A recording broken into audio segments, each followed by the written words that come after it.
High বন্ধুরা, good morning. আজ ঘরে আছি, তাই একটু মাংস রান্না করছি, তাই ভাবলাম তোমাদের সঙ্গে একটু শেয়ার করি।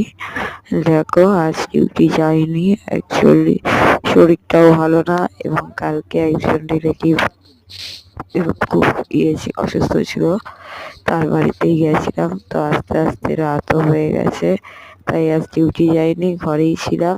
তো ঘরে মাংস রান্না করেছি দিনের বেলা একটু, তাই ওই রেসিপিটাই ভাবলাম তোমাদের সঙ্গে একটু শেয়ার করি। মাংস করেছি, দেখো দাদা ভাইও ঘরে আছে, ডিউটি যায়নি। এই পেঁয়াজ ভেজে সব রকম মশলা দেওয়া হচ্ছে, দিয়ে মাংসটা বানাবো।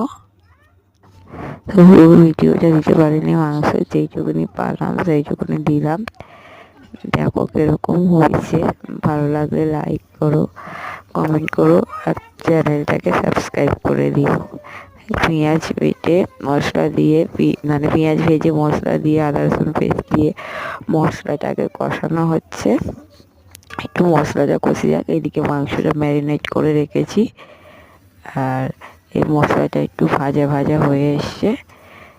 এই মশলাটা ভাজা ভাজা হয়ে এসছে একটু, তাই একটু নাড়িয়ে ছড়িয়ে দিয়ে এইবার মাংসটা দিয়ে দিলাম। মাংস আর ম্যারিনেট করে রেখেছিলাম, আর আলু আগে থেকে ভেজে রেখেছিলাম, ওইটাই দিলাম। দিয়ে নিয়ে মাংসটা দিয়েও একটু কষছি, মানে মাংসটা দিয়ে হালকা একটু জল দিয়ে মাংসটা ভালো করে কষতাম, নুন দিয়ে দিয়েছিলাম। কষিয়ে নিয়ে এইবার মাংসটাতে মশলার যে জলটা ছিল পুরোটা দিয়ে দিলাম।